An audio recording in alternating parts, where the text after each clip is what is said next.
Bienvenidos a una nueva emisión de Periscopio por este streaming de UniTV, como todos los jueves a las 22 y con reiteraciones para siempre, porque esto queda ahí grabado en la nube y uno lo puede ver en cualquier momento, con lo cual uno se tiene que cuidar con las cosas que dice. Periscopio es el programa que intentamos salir un poquito sobre la superficie de lo que se habla semanalmente y tratar de ir un poquitito más allá. Y hoy vamos a viajar. Hoy les proponemos un viaje. Siempre hablamos de cosas que nos pasan acá. La pandemia nos metió muy para adentro, la crisis económica nos metió muy para adentro, el inicio del nuevo gobierno nos metió muy para adentro, pero en 15 días, más o menos, dentro de un par de semanas, van a ser las elecciones en Estados Unidos, y como todos ustedes saben, cuando pasa algo en el centro del imperio, en el resto del mundo también pasan cosas, sobre todo en América Latina. Así que hoy vamos a hablar con una persona que sabe todo lo que pasa en Estados Unidos, o por lo menos eso creemos nosotros, por lo menos la gente que conocemos es lo que más sabe de Estados Unidos. Estamos hablando de Leandro Morgenfeld. Él es profesor, doctor en historia, especialista en Magister en Historia Económica y de las políticas económicas, y aparte estudia Estados Unidos, relación entre Argentina y Estados Unidos, y obviamente eso lo obliga a estar muy metido en lo que pasa en el gran país del norte. ¿Qué haces, Leandro? ¿Cómo te va? Buen día. ¿Qué tal, Damián? ¿Cómo están? Buenos días. Gracias por la invitación y por la introducción. Bueno, hay dos cosas que me interesa que charlemos puntualmente. Hay varias cosas, pero hay dos centrales. Una es, obviamente, lo que está pasando en Estados Unidos, y otro, obviamente, la relación que tiene con nosotros. O sea, cómo nos va a impactar, de alguna manera, esa elección en nuestra vida cotidiana, más allá de que a veces no lo asumamos mucho de ese modo como sociedad. La primera pregunta es como muy general, digamos. ¿Vos ves que en nuestra sociedad le preocupa la cuestión internacional más que lo normal, menos? ¿No tenemos idea de lo que pasa afuera? ¿No nos interesa? ¿Cómo lo ves eso, Leandro?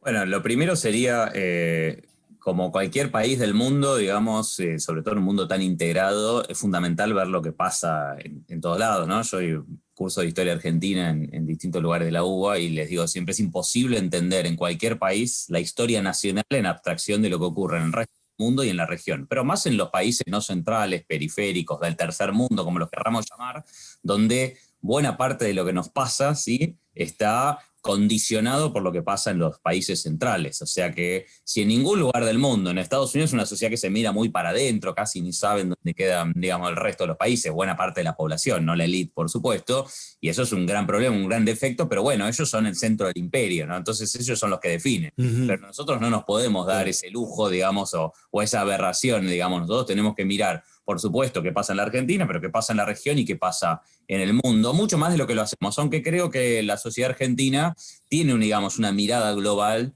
en general bastante y de las relaciones internacionales bastante más desarrollada que la que ocurre en otros países, incluso de la región.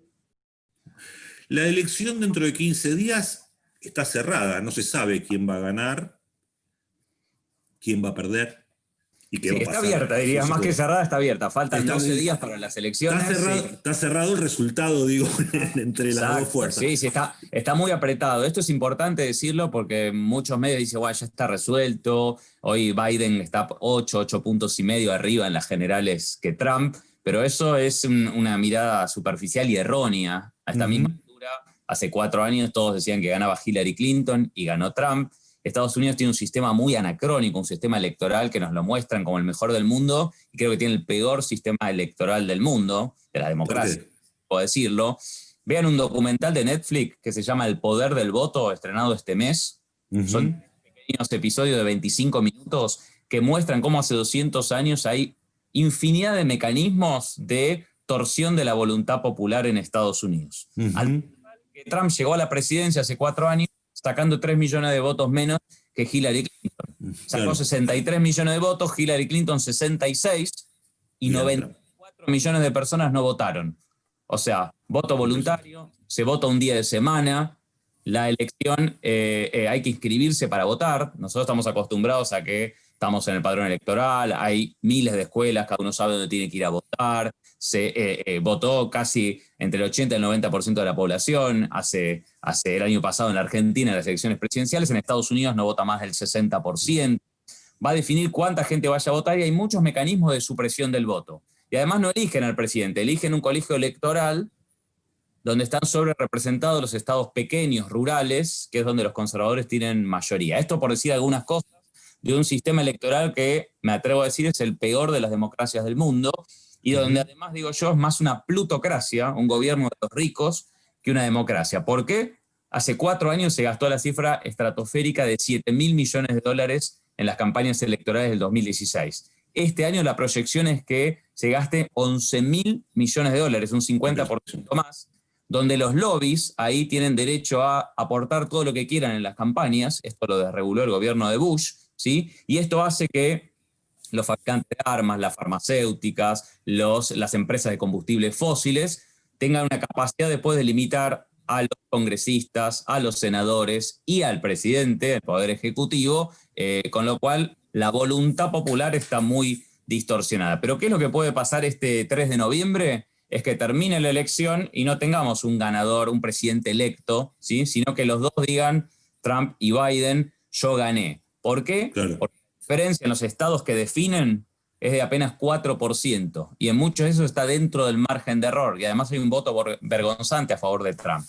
O sea que es muy probable que vayamos a un escenario de conflictividad institucional, de impugnaciones récord, donde la Corte Suprema, hoy de mayoría conservadora, tenga que definir la elección semanas después, y esto va a producir a nivel global que la imagen de Estados Unidos, que ya está muy deteriorada, caiga muchísimo más, y esto sí creo que puede tener consecuencias altas. Hay una cosa que me llama la atención, es que la figura de Trump es una figura bastante cuestionada, no solamente de los sectores progresistas, sino también desde sectores conservadores en todo el mundo. Digamos, la izquierda en la Argentina, digamos, no le gusta Trump, y la derecha argentina no le gusta Trump en general. Parte del Partido Republicano, después hablaremos de eso también, tampoco le gusta Trump. ¿Qué hizo bien Trump para llegar a esta situación hoy, de poder ser presidente de los Estados Unidos o estar en una posición muy expectante? ¿Qué logró?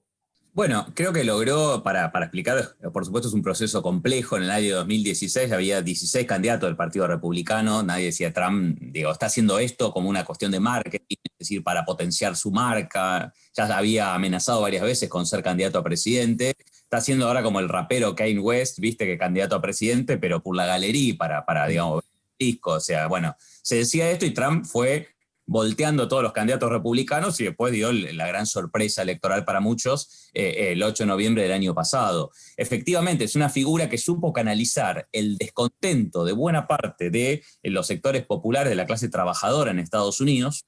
Si la globalización neoliberal en todo el mundo está produciendo, ¿sí?, el fin del sueño americano, en cada país se puede ver de otra manera, el del ascenso social. Hay cada vez más desigualdad, es decir, cada vez unos poquitos acumulan más, ese 1% que crece a expensas del otro 99%.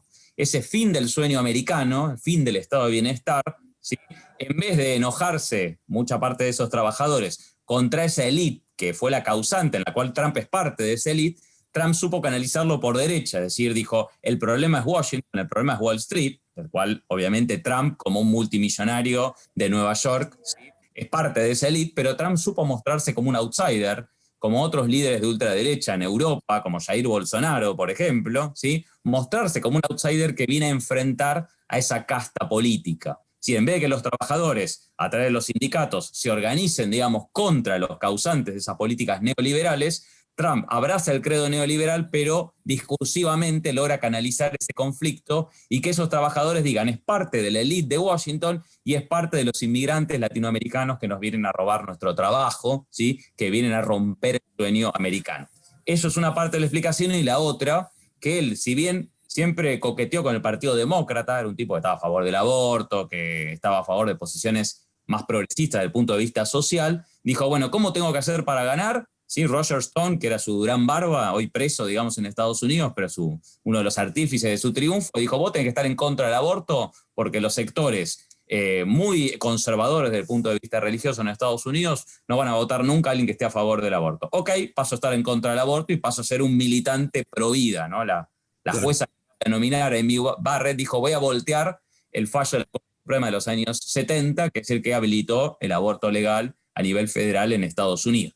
Es decir, me abrazo con ese sector evangélico ultraconservador, cosa que vemos también en el caso de Brasil, en el caso de Bolivia, las ultraderechas, en el caso de Argentina, más incipiente, ¿sí? Y con eso tengo una base muy consolidada, que es la minoría de la población norteamericana. Trump gana con el 27% de los votos del padrón, pero que en un sistema donde el voto no es obligatorio, le alcanza para ser todavía competitivo. Y como vos mencionás, las derechas a nivel global, neoliberales, hubieran preferido un candidato como Hillary Clinton. De hecho, Macri en la Argentina se expresó, su canciller, el entonces embajador Lustó, a favor de que ganara Hillary Clinton, porque quería sumarse a los acuerdos de libre comercio. Después ganó Trump y bueno, se acomodó. Macri ya había hecho negocios con los Trump en los años 80 y fue como el alumno perfecto, ¿no? Reeditó las relaciones canales también con Trump. Pero bueno, me parece que esa es parte de la explicación de cómo Trump supo arrebatarle a los demócratas algunos de los estados donde el voto obrero es clave, estados que votaban y que habían votado en la interna por Bernie Sanders en el 2016, y después dijeron, bueno, Trump va a defender nuestros trabajos contra China, contra esta relocalización de empresas, y por eso lo vamos a votar, ¿no? Bueno, creo que eso no le está siendo tan fácil ahora a Trump, que tuvo una política de rebaja de impuestos para los más ricos, una política que no favoreció, por supuesto, a los sectores populares que él dijo que iba a defender. Bueno, pero ahí está bien esto que decís, me parece bárbaro, pero me parece que es como más una lectura de por qué ganó Trump en el 2016. Pero pasaron 4 años. La gente que sigue bancando a Trump hoy, ¿está mejor que hace 4 años? ¿Hubo alguna política en ese sentido que benefició o directamente no hay una explicación que dé cuenta de esa situación? Porque digo, en Argentina Macri asumió y 4 años después se fue, digamos. Sí. En el caso de Trump parecería que no es tan así. Está muy bien la pregunta, pero te voy a matizar con esto. Lo principal que hizo es algo que los republicanos quieren, que es que el Estado más chico y le bajen los impuestos a los más ricos y a los sectores medios altos. Eso lo hizo, reventando las cuentas públicas. Estados Unidos, que nos piden a todos que tengamos superávit fiscal, tiene hace años un creciente déficit fiscal. La deuda pública de Estados Unidos, hace poquito, al final del gobierno de Obama, superó los 20 billones de dólares. 20 millones de millones, ¿no? Es decir, más que el 100% de su PBI. Estados Unidos está acumulando una especie de bomba de tiempo que, como ellos siguen emitiendo, nos dicen a nosotros, pero ellos emiten bonos del Tesoro y tienen todavía el dólar como la moneda que todos le financiamos sus déficits, esto se va abultando. Bueno, ¿qué es lo que hizo Trump? Bajó muchísimo los impuestos y esto permitió que la bolsa de Estados Unidos suba a nivel récord y que haya artificialmente un crecimiento económico. ¿Qué decía Trump en febrero? Tenemos récord de la bolsa, tenemos el desempleo más bajo en 70 años, era cierto, 3.5%, y todos decían Trump va a ganar la reelección. Logró renegociar el acuerdo de libre comercio con México y Canadá, mejorando un poquito la participación de las automotrices norteamericanas, es decir, construyó parte del muro, es decir, parte de esa agenda que nosotros podemos criticar, pero que tenía que ver con sus promesas, en parte la logró. Por supuesto, no logró que Estados Unidos vuelva a ser grande, no logró contener a China como no habían logrado hacerlo los demócratas, pero tiene una retórica que parte de su público acepta, digamos, que va en esa dirección. Ahora, ¿qué pasó? Pandemia, desastre en el manejo de la pandemia, la economía se fue al bombo, el desempleo bajó del más bajo de la historia al más alto de los años 30, llegó a haber 14% de desocupados en el mes de mayo, y los indicadores reales dicen que es mucho más alto porque mucha gente ya no buscó trabajo. Trump apostó todo a la reactivación económica, tuvo en el segundo trimestre la peor caída en 73 años de la economía, y hoy el desempleo se dio un poco, pero está más o menos en torno al 8%. Ningún presidente norteamericano logró hasta ahora la reelección con este nivel de caída de la actividad y con este nivel de desempleo. Por supuesto, después está la narrativa. Trump dice, esto fue culpa de los demócratas que querían cerrar todo, a mí el COVID ya estoy harto, vamos a abrir la economía, es el mayor repunte de la historia, el de las últimas semanas, ¿sí? Y la culpa no es mía, sino de la pandemia. Bueno, los demócratas dicen, sí, tuviste un pésimo manejo sanitario, hoy Estados Unidos está entrando en una nueva ola, el viernes pasado, hace 6 días, tuvo 69.000 contagios en un día, si está creciendo nuevamente, tiene más de 220.000 muertos, ¿sí? Estados Unidos tuvo un pésimo manejo económico, ¿sí?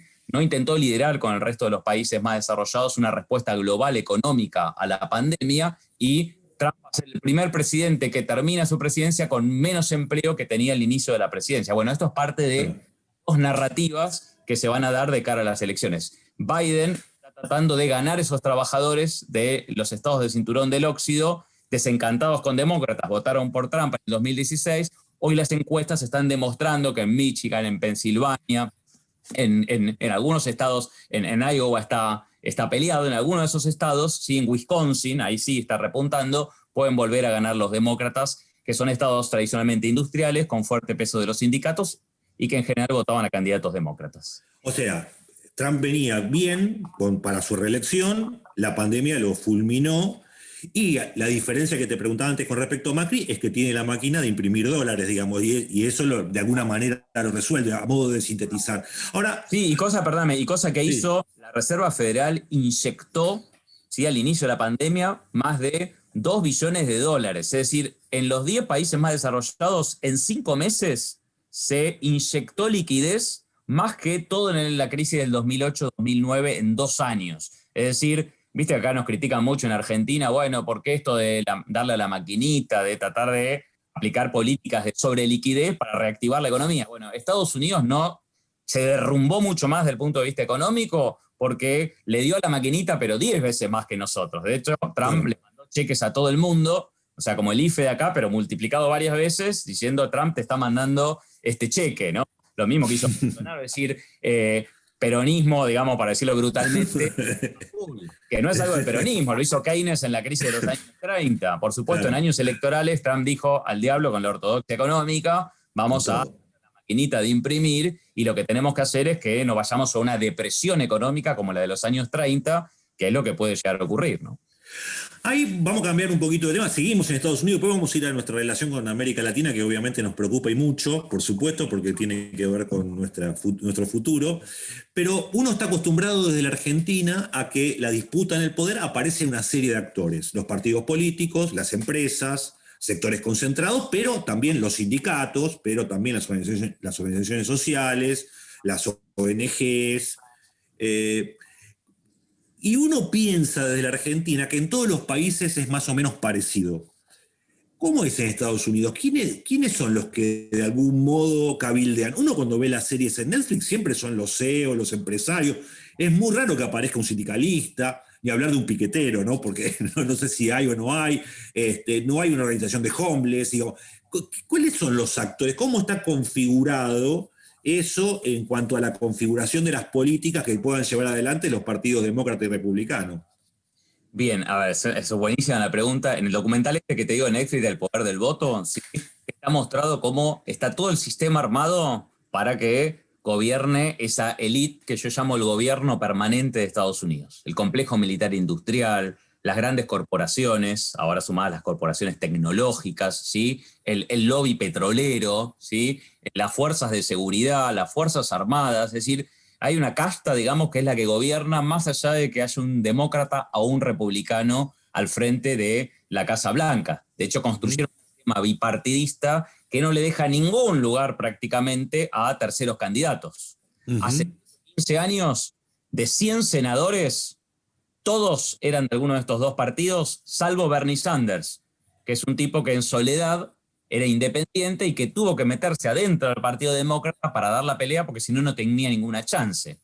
Dicho esto, es decir, es un sistema político donde se pusieron tantas mediatizaciones para la participación popular para que no ocurra un fenómeno como el del peronismo en la Argentina, como el del MAS en Bolivia, que rompió ese bipartidismo, como el del chavismo en Venezuela o como el del PT en Brasil. Es decir, está todo armado para que eso sea prácticamente imposible. Dicho esto, ¿sí?, no hay que mirar solamente lo que nos muestran los medios de comunicación liberales, es decir, la política esa mediatizada es una parte. Hoy Estados Unidos está en un reverdecer de la militancia por abajo. La campaña de 2016 de Bernie Sanders fue una campaña muy original, porque no fueron las corporaciones sosteniendo, fueron millones de pequeños aportes de gente que ponía hasta $20 y recaudó toneladas de dinero. Bernie Sanders, si no, no podés hacer política en Estados Unidos, con una campaña totalmente novedosa. Un movimiento que se llamaba Our Revolution, un candidato que dice, yo me planteo como un socialista democrático, que en términos de Occidente sería más bien un socialdemócrata de izquierda para nuestros términos. Pero alguien que ponga en Estados Unidos la palabra socialismo sobre la mesa es un elemento muy importante. Pero no es solo Bernie Sanders, una figura muy popular, ¿sí? Es todo ese movimiento. que lleva hoy a muchos diputados y diputadas muy jóvenes, ¿sí?, a estar protagonizando procesos electorales claves. Un ejemplo te doy, Alexandra Ocasio-Cortez.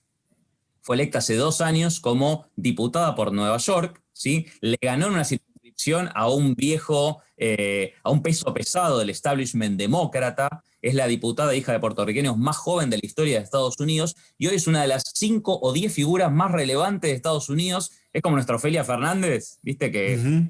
alquiladora pena por era tercera en la lista del Frente de Todos en la ciudad de Buenos Aires el año pasado, pero acaparaba, digamos, la atención y es muy atacada por los sectores conservadores. Bueno, Alexandra Ocasio-Cortez hoy tiene más rating, más volumen político, más repercusión nacional que muchos de los jefes de ambos partidos. Te doy un ejemplo, el martes, hace 48 horas, hizo un partido de Among Us. Among Us es un jueguito ahora que es muy popular entre los, que es como el asesino nuestro que jugamos con las cartas. Se juega online, ¿no?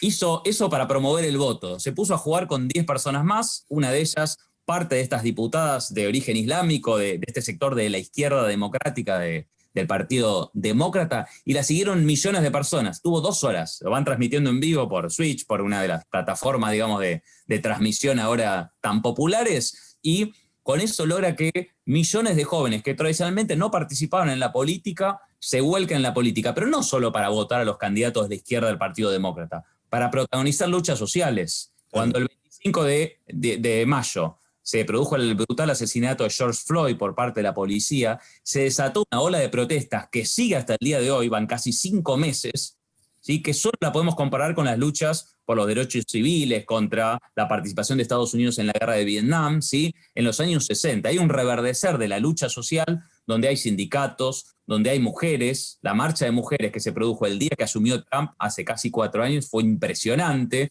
donde hay ambientalistas, donde hay jóvenes que dicen queremos pelear por la universidad gratuita, donde hay movimientos del Black Lives Matter que hoy es masivo, no es una minoría de afroamericanos que denuncian la brutalidad policial, sino que son miles y miles de jóvenes blancos, hispanos y afroamericanos que están diciendo tenemos que quitar financiamiento a las policías y aplicarlo en políticas públicas. Ese movimiento de base va a seguir y le va a complicar a Trump, si logra la reelección, ¿sí?, sostener estas políticas tan racistas que están polarizando socialmente a Estados Unidos y políticamente, pero también le van a marcar la agenda a un hipotético gobierno de Biden, que es muy conservador en su historial como senador y como vicepresidente, pero que no tiene una base propia. O sea que le va a costar muchísimo a Biden darle la espalda a ese movimiento, cosa que sí supo hacer Obama, que era tan popular él y no estaba este movimiento tan fuerte y por eso generó tanta decepción. Bueno, creo que una eventual presidencia de Biden va a ser en un Estados Unidos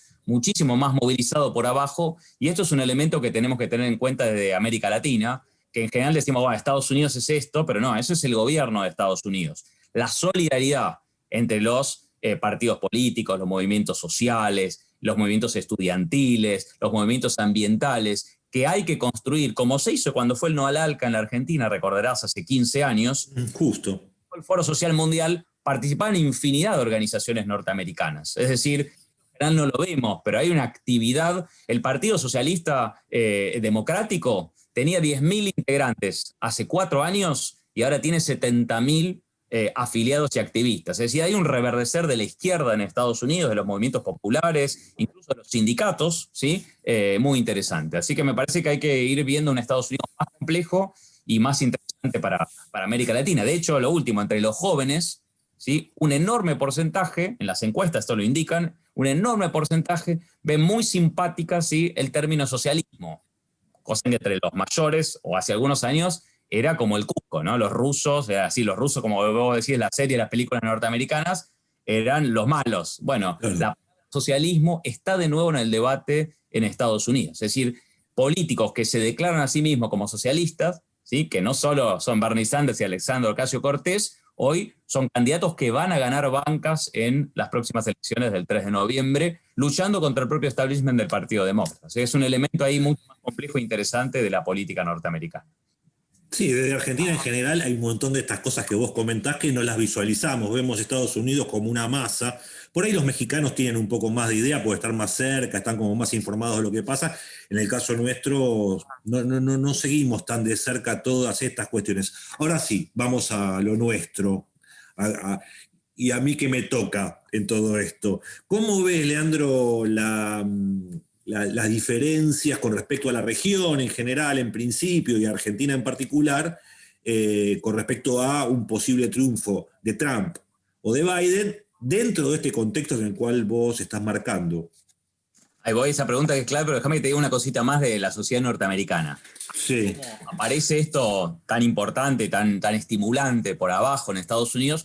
Hay otro Estados Unidos que en general no vemos, que es ese Estados Unidos profundo, que explican a Trump, porque si no parece Trump que fue un loco. No, Trump está explicando una parte de la sociedad. Todos pensamos que Estados Unidos es Nueva York, San Francisco, Chicago, esas series que nos muestran un Estados Unidos tan diverso socialmente, tan progre en algún sentido, y esa es una parte de Estados Unidos. Después tenés el Estados Unidos donde hay récord de tenencia de armas, ¿sí? Donde hay, como mostró Michael Moore, ¿sí? 10.000 asesinatos por año, ¿sí? Con armas de fuego, donde hay matanzas múltiples, donde hay un racismo estructural, no es un problema de las policías, ¿sí?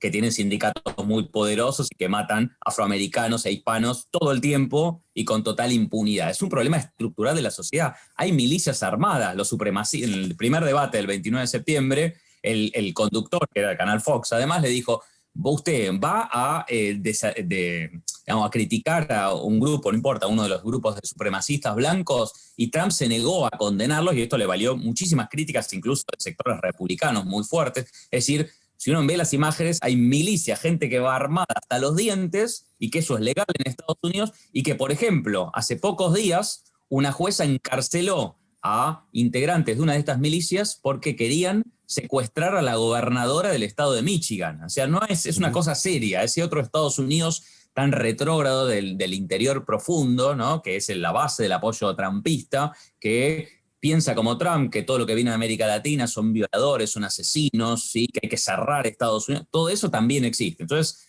hay que tener una mirada un poco más compleja que la que tenemos en general superficialmente de Estados Unidos. Yendo a Antes de esto, yo venía más entusiasmado con todo lo que venías contando antes. Ahora me entristeciste un poco, para serte franco, pero bueno, en general ese aspecto también más o menos se ve. Ahora sí vamos a la pregunta: ¿cómo lo ves con respecto a América Latina, que se juega, y en la Argentina en particular?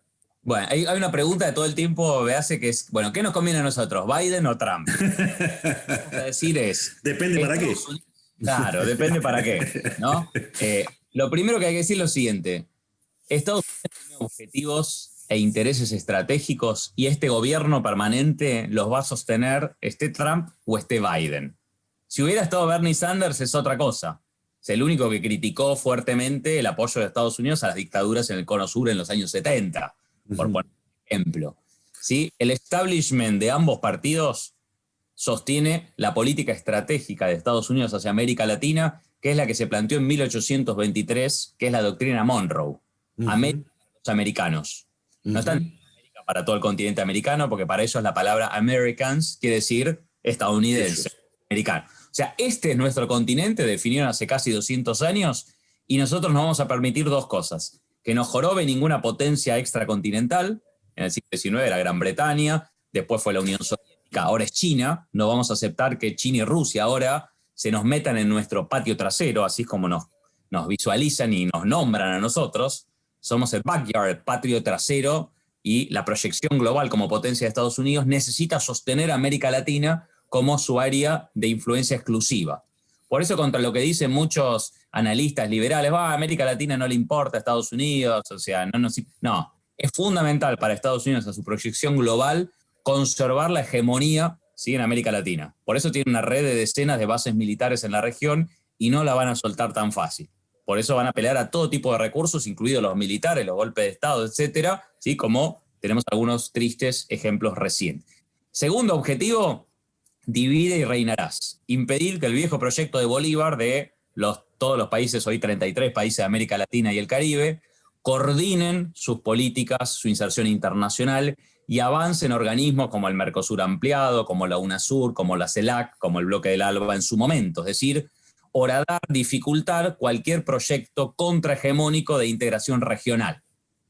Un ejemplo para que entendamos rápido: nosotros en el 2005 le pudimos decir no al ALCA en Mar del Plata, que era el proyecto económico de dominación estratégica de Estados Unidos, porque los entonces 4 países del Mercosur, Argentina, Brasil, Paraguay y Uruguay, dijeron solo vamos a negociar 4 contra 1. Y a eso se sumó Venezuela, la Venezuela de Chávez, que todavía no integraba a Venezuela al Mercosur. 5 países contra 29 le dijeron no al ALCA. Esos 5 países eran el 75% del PBI de América del Sur.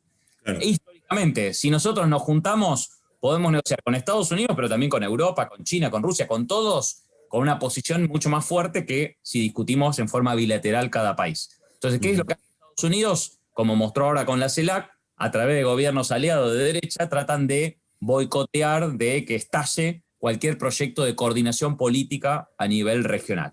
Entonces, ¿qué le conviene a América Latina, Trump o Biden? Lo primero que le conviene es volver a pensarse como una unidad, a pesar de la diversidad política e ideológica de los gobiernos actuales, volver a establecer un eje, ¿sí? una estrategia de coordinación política y ahí empezar a negociar. O sea, la CELAC, que es la OEA sin Estados Unidos y Canadá, los 33 países de América Latina, fue un proyecto interesante y tiene cumbres todos los años con China.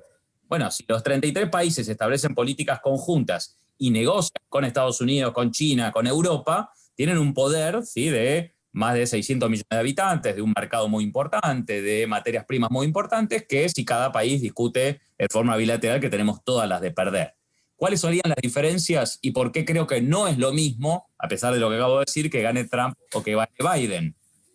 Lo que cambia es la modalidad en la cual Estados Unidos establece una política hacia la región. En el caso de Trump, mucho más hard power, poder duro, ¿sí? Y bilateralismo. En el caso de Biden, ¿sí? Multilateralismo y más soft power, poder blando, es decir, más diplomacia y menos me pongo sobre la mesa y te digo, mi economía, Estados Unidos, es 18 veces más grande que la economía argentina, a ver cómo negociamos. Claro. Y para Argentina fue letal. El gobierno de Macri que dijo, nos subordinamos a Estados Unidos como hicimos en los años 90, entonces vamos a obtener cosas a cambio. No, lo peor que pudo hacer, ¿sí? No vinieron inversiones y lo primero que hizo Estados Unidos es bloquear las compras de biodiesel de la Argentina, porque tiene un lobby agrícola muy importante. Entonces, a pesar de que tenía un gobierno peón de Estados Unidos, desde el punto de vista comercial, fue lo peor que pudo hacer la Argentina. En cambio, si se juntaran todos los países, hay ejemplos exitosos de, bueno, estás negociando con todo un bloque, ¿sí? Entonces, ¿por qué digo que sería peor que fuera reelecto Trump? Porque, para decirlo rápidamente, eso empoderaría o reforzaría a las ultraderechas a nivel regional. Si no podemos explicar el gobierno de Jair Bolsonaro en Brasil, si no explicamos, no solo por los vínculos fluidos que tiene el clan Bolsonaro con Steve Bannon y con toda la ultraderecha norteamericana, sino explicamos la emergencia de Trump. Sí explicamos el golpe, porque el golpe se produjo contra Dilma Rousseff, parlamentario, en el 2016, donde gobernaba Obama, ojo. Pero la emergencia, después que gane las elecciones un personaje como Jair Bolsonaro, no hubiera sido posible si no ganara Trump. Y eso lo podemos ver en los sectores de ultraderecha en Bolivia. En Bolivia acaba de producirse un resultado electoral que va a tener un impacto regional muy fuerte, pero ojo porque sacó un porcentaje de votos importante en el oriente boliviano Camacho. Estos sectores socialmente muy regresivos, ¿sí? Y de una ultraderecha muy radical. Ojo con que en la Argentina esos sectores de Patricia Bullrich, de Pichetto, ¿no? El ex candidato a vicepresidente de Macri, puedan transformarse en los émulos de Bolsonaro, ¿sí? Con una agenda social muy regresiva también. Entonces creo que una derrota de Trump, más allá que los intereses estratégicos de Estados Unidos van a seguir en la región, no van a tener esa retórica y esa virulencia, eso de llamar socialista a cualquiera. Mirá, dice, Alberto Fernández nos lleva a Venezuela, es socialismo, ¿no? Un delirio. Pero lo mismo en el primer debate Trump de Biden, que es un tipo que acá estaría a la derecha de Macri, pero lo acusa de ser socialista, ¿no? Este corrimiento, digamos, de la política, de la agenda política hacia la derecha que permitió la llegada de Trump, me parece que tendría un duro golpe y sería derrotado el 3 de noviembre, y en cambio sería potenciado si Trump logra la reelección. Así que creo que América Latina, en síntesis, ni hablar al gobierno argentino, hay una expectativa de que gane Biden, pero a toda América Latina le conviene, me parece, una derrota de ese político y ese discurso tan racista, tan xenófobo, tan misógino, tan contrario a los intereses populares, que niega el cambio climático, ¿no? Que tiene un discurso anticientífico, que denosta a todas las minorías. Bueno, me parece que sería importante en ese sentido para América Latina, un mejor escenario, ¿sí? Que sea derrotado. No porque tenga expectativas en Biden, pero sí que sea derrotado Trump. Bueno, en esta entrada contestaste 3 o 4 preguntas que obviamente tenía pensadas. En este marco, y me sumo a esto que decís vos, ¿cómo podés explicar el voto de Argentina en la ONU, en la Comisión de Derechos Humanos, hace unos pocos días, pasado un poco por lo que vos venís diciendo? ¿Qué explicación le encontrás? Porque en algunos casos parece medio inexplicable y hay mucha gente enojada, y tampoco se ve muy bien cuáles son los beneficios. Bien, para explicarlo rápidamente, y nos retrotraemos un poquito para atrás, en la época de los gobiernos de la marea rosa o los gobiernos postneoliberales, como lo querramos llamar, había 3 grandes bloques en la región, o 3 grupos de países. Los países del eje bolivariano, por un lado, donde estaban Cuba, Venezuela, Bolivia, Ecuador de Correa, por decirlo rápidamente. Los países de gobiernos neoliberales, el Chile de Piñera, el Colombia de Uribe, el México de Fox y después de otros gobiernos, ¿sí? De Peña Nieto, ¿sí? El bloque de lo que después fue la Alianza del Pacífico del Grupo de Lima, y los países del Mercosur, ¿sí? Donde estaba el lulismo, el kirchnerismo, ¿no? Que eran 3 bloques. Lo que pasa es que el bloque bolivariano y el bloque, digamos, de los gobiernos progresistas del Cono Sur, ¿sí? Actuaron en tándem en muchos casos, ¿sí? Tenían una concepción de la integración regional muy importante, integraron incluso a países del otro bloque en organismos como la UNASUR y la CELAC, donde estaban hasta gobiernos de ultraderecha como el gobierno de Uribe, es decir, una política bastante inteligente y en algún momento terciario, ¿no? Bueno, me parece que en un contexto político regional mucho más complicado de avance de las derechas, ¿sí? Lo que intentó el gobierno argentino fue establecer un eje progresista, ¿no? Desde que fue electo Alberto Fernández dijo, bueno, voy a intentar un eje progresista en torno a los gobiernos de México, Bolivia, la Argentina y Uruguay. El problema que tuvo eso, que fue la segunda reunión del Grupo de Puebla, que se hizo cuando Alberto Fernández ya había sido electo, pero todavía no había asumido, es que en el medio de eso se produce el golpe de Estado en Bolivia, ¿no? Hace una acción diplomática clave, que fue no solamente a repudiar ese golpe, a diferencia de lo que hizo Macri, que fue a reconocer el gobierno de facto, sino que también una acción para salvar la vida de Evo Morales, como se lo reconoció esta semana, ¿sí? El lunes que se reunieron en la quinta presidencial, después del triunfo del MAS, pero también para que vinieran exiliados tanto Evo como Álvaro García Linera a la Argentina desde el 12 de diciembre y desde ahí pudieran tener un vínculo mucho más directo digamos, con la sociedad boliviana y construir este gran triunfo del MAS por más de 25 puntos, hoy muestran los conteos, que va a modificar, decía, el mapa regional. Con lo cual, Alberto Fernández va a apostar a, digamos, a reconstituir ese eje progresista, y en el caso de Venezuela están intentando un equilibrio muy complejo, ¿no? Que es diferenciarse del Grupo de Lima. Argentina ingresó con Macri al Grupo de Lima, que es un grupo de derecha impulsado por Estados Unidos, aunque no lo integra formalmente, para atacar a Venezuela, el gobierno legítimo de Venezuela, ¿sí? Para apoyar el gobierno del autoproclamado Guaidó. Argentina no se fue del Grupo de Lima, esto es un elemento a tener en cuenta, y algunas cosas las apoya y otras no. Entonces, votó el informe de Bachelet en Naciones Unidas, que digo, hay que entenderlo, acá no estamos discutiendo qué pasa con los derechos humanos en Venezuela. Es un voto político y hay que entenderlo desde el punto de vista geoestratégico. Estados Unidos, de la Revolución Cubana, todos los años, ¿sí? Intenta votar en Naciones Unidas, ¿sí? Que Cuba viola los derechos humanos.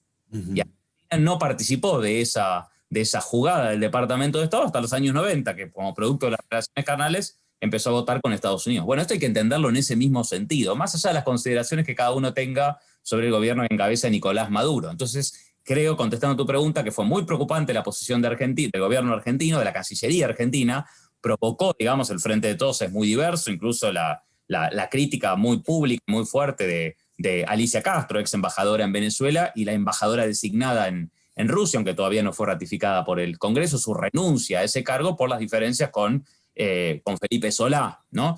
¿Qué dice la Cancillería? Dice, bueno, nosotros votamos el informe de Bachelet, ¿sí? Pero no avalamos, ¿sí? La posición durísima del Grupo de Lima, que desconoce las elecciones que va a haber en Venezuela el próximo 6 de diciembre, ¿sí? Y que hablan de una dictadura, etcétera, etcétera. No reconocemos al gobierno de Guaidó. Está haciendo ahí un fino equilibrio bastante complejo, creo yo, con una idea errónea de que sin, digamos, confrontar con Estados Unidos o dando ciertas concesiones diplomáticas, va a tener un mayor apoyo de Estados Unidos en esta dura negociación que tenemos con el Fondo Monetario Internacional por la deuda que nos dejó Macri, y donde el voto de Estados Unidos, a través de su secretario del Tesoro, que son los mandamás del Fondo Monetario Internacional, puede definir la suerte de esta negociación, ¿no? Entonces, de nuevo, creo que hay una idea ahí que es peligrosa, pero también creo que con lo que pasó en Bolivia, con lo que va a pasar el domingo en el referéndum en Chile, con lo que va a pasar con las elecciones en Venezuela el 6 de diciembre, con lo que puede pasar el 3 de noviembre si Trump es derrotado, y con lo que puede pasar en las elecciones en Ecuador en febrero, donde la fórmula del correísmo acaba de ser habilitada, ¿sí?, por el gobierno, por el nefasto gobierno actual, ¿no?, que tiene distintos mecanismos de proscripción de la principal fuerza política, que es la fuerza del correísmo. Me parece que son signos de que el continente está en un proceso de mutación política que refleja las luchas de los pueblos de fines del año pasado, ese protagonismo que tuvieron los pueblos de resistencia al golpe en Bolivia, en Ecuador contra las políticas neoliberales de Lenín Moreno y el Fondo Monetario, en Chile, que modificaron todo el mapa político en Chile. Me parece que eso es lo que estamos empezando a ver con la elección de Bolivia, que el gobierno de Alberto Fernández tiene que tomar nota de esto y tiene que volver con una política de sostener la defensa de principios históricos de la Argentina, que fueron la no injerencia de las potencias extranjeras en los asuntos internos de cada uno de los países y el principio de no intervención. Me parece que eso es la clave, y en el caso de Venezuela, apostar a que los problemas de los venezolanos los resuelvan los venezolanos, no, digamos, subordinarse a una estrategia que en términos abstractos puede parecer correcta, pero en términos concretos responde a los intereses geopolíticos de Estados Unidos, que es producir lo que ellos definen como su objetivo estratégico, que es un cambio de régimen,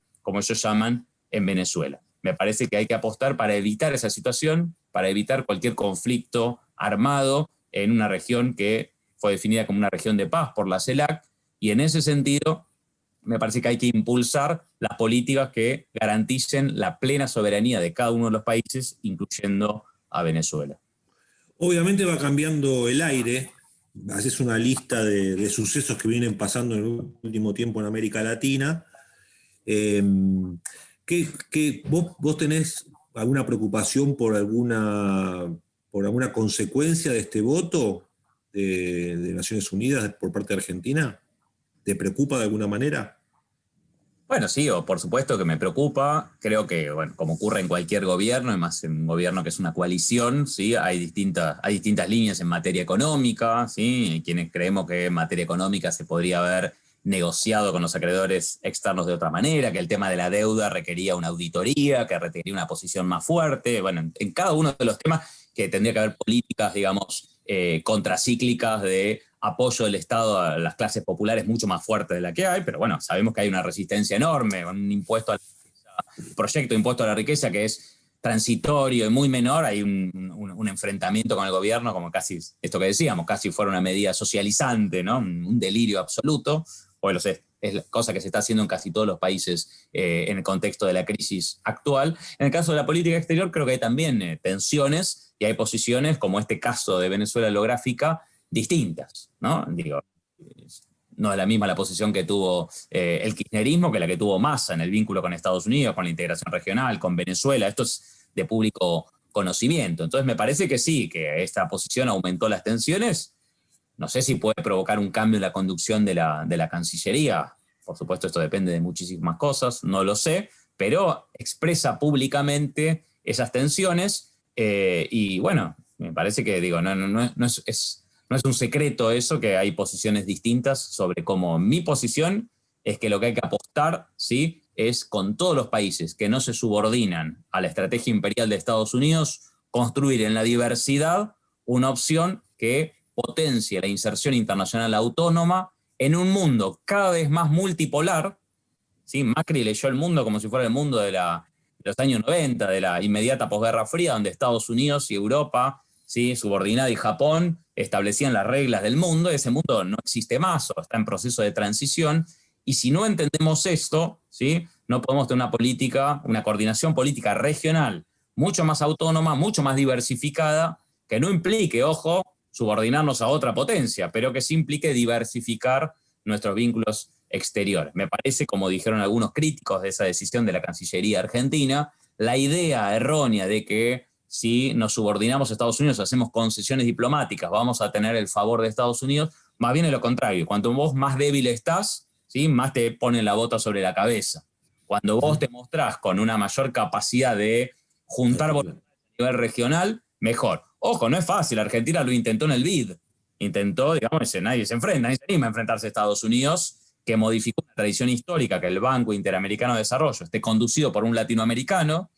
De hecho, Argentina tenía un candidato que era Gustavo Vélez, y Trump logró forzar esa tradición, imponer a Mauricio Claver Carone, ¿sí? un halcón de su gobierno, imponerlo en el frente del BID. Argentina, hasta último momento, en el mes de septiembre, terció por una estrategia que parecía bastante potable, que era postergar la elección hasta el año que viene. Necesitaba juntar el 25% de los votos, que son votos ponderados, para después negociar con una eventual administración demócrata, que tampoco le caía nada bien la figura de Claver Carone. No lo logró, pero ahí sí tuvo una posición firme y autónoma en el medio de la negociación con los acreedores externos y con el fondo. Así que, digamos, una de cal y una de arena en términos de la política exterior del gobierno argentino. Hay como última pregunta, Leandro. En general uno va viendo un poco esta doble cosa entre lo que hacen los gobiernos y también lo que hacen las sociedades, ¿no? Y como bien marcabas vos hace un rato, en Estados Unidos, donde se van a celebrar elecciones dentro de un par de semanas, se va dando esta polarización entre toda esta nueva militancia, por lo de Floyd, por todo lo que vos comentabas hace un rato, y también una parte de la población haciéndose, ¿no? Poniéndose en una posición más de ultraderecha. Es un fenómeno que en general también lo estamos viendo en América Latina.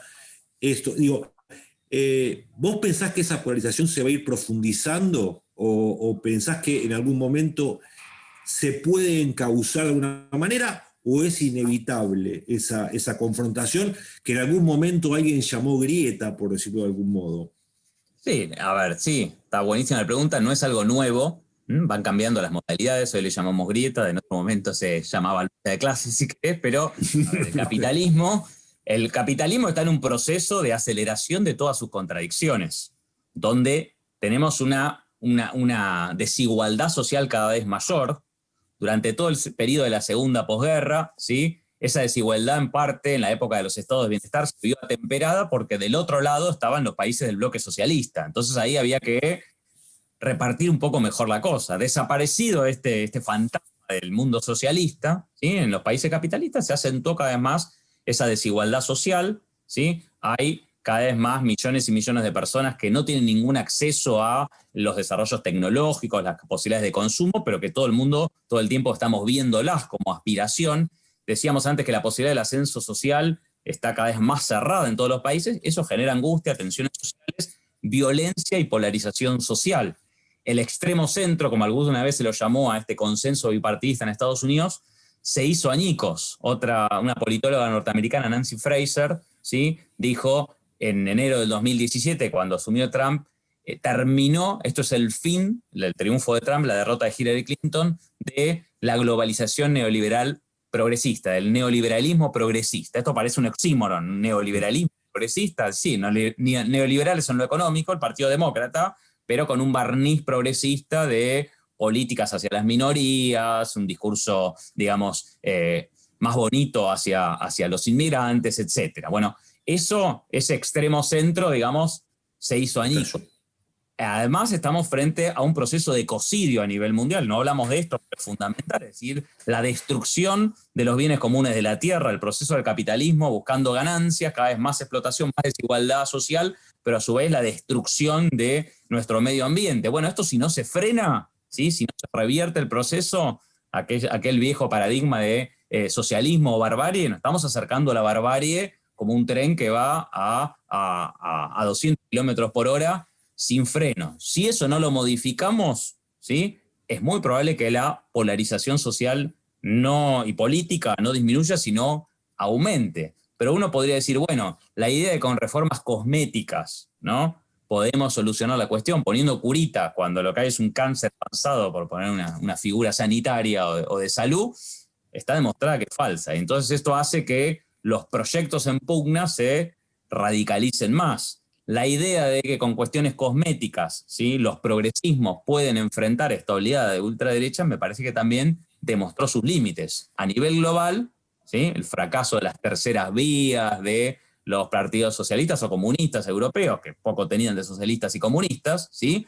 Pero también los progresismos que en América Latina mostraron límites en cuanto a las necesidades de reformas estructurales que se necesitan en nuestros países. Me parece que eso va a estar sobre la mesa, y contestando a tu pregunta, creo que en las agendas de los movimientos populares, de los sectores progresistas, de izquierda, como los querramos llamar, en ese amplio, digamos, mapa de expresiones nacionales, populares, progresistas, latinoamericanas de la región, hay que pensar que ya no alcanza así con una mejor, digamos, con retoques que implican una mejor distribución de la riqueza o con cuestiones más cosméticas que igual van a ser muy resistidas por las derechas, pero que hay que avanzar hacia procesos de transformación económica, social, geopolítica mucho mayores, porque si no, estas crisis sociales y este desastre medioambiental se van a incrementar más en los últimos años. Y la idea de que si sos menos radical no te van a enfrentar con ese nivel de virulencia, está demostrado que no. Vos lo dijiste,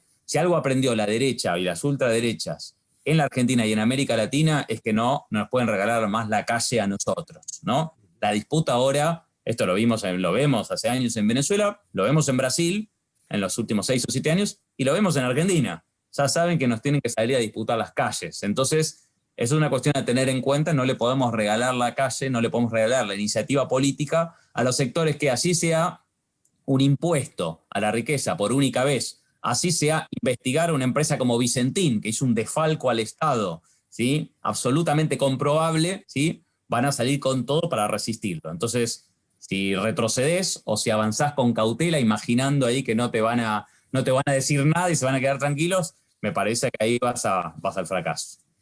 La cortadora de pasto está afilada y cuando alguien la agarra, pasa. Y si pasa, y vos decís, soy un pasto tranquilo, te pasan igual, no hay ningún problema. Así que bueno, Leandro, te quiero agradecer mucho. Te voy a hacer una pregunta, pero por sí o por no, nada más, porque me quedó ahí dando vueltas. Hemos recorrido todo lo que habíamos pensado con Jimena y qué sé yo, que es si pensás que en Estados Unidos se puede pudrir después de las elecciones. Por sí o por no. No me la explique, pero parece bastante complicado, ¿no? Sí, y hoy creo que es el escenario más posible que vayamos a partir del 3 de noviembre a algo inédito, que es unas elecciones no resueltas, judicializadas, y un Trump que dice yo no me voy acá si a mí me hacen fraude, lo que él denuncia como fraude, así que prestemos mucha atención porque en 2 semanas quizás estamos discutiendo un Estados Unidos y un mundo distinto al que estamos analizando hoy. Leandro Morgenfeld, muchísimas gracias por esta charla, la verdad un placer, y quedaron 200 cosas para preguntar, un montón de dudas que uno va pensando incluso mientras vos vas hablando. Te quiero agradecer mucho la presencia hoy aquí en Periscopio. Leandro es profesor, doctor en historia y sabe, como ustedes han podido observar, sabe un poquito sobre Estados Unidos. Un fuerte abrazo y bueno, quizás volvamos a charlar en un momento porque quedaron un montón de cosas pendientes, algunas cosas menos vinculadas a la coyuntura y un poquito más estructurales. Así que muchísimas gracias, Leandro. Gracias a Bueno, ustedes, te mando un abrazo también. No, por favor. Hemos viajado un poco, hoy lo llevamos de viaje a través de la web, nos fuimos un poquito a Estados Unidos, hemos recorrido ambas costas, el centro de Estados Unidos, y después de vuelta hicimos escala en algunos países de América Latina. Espero que la hayan pasado bien. La semana que viene a las 10 de la noche estaremos nuevamente en Periscopio para tratar de sacar este artefacto que nos permite ver un poquitito nada más por arriba del nivel del mar. Hasta la semana que viene. Adiós.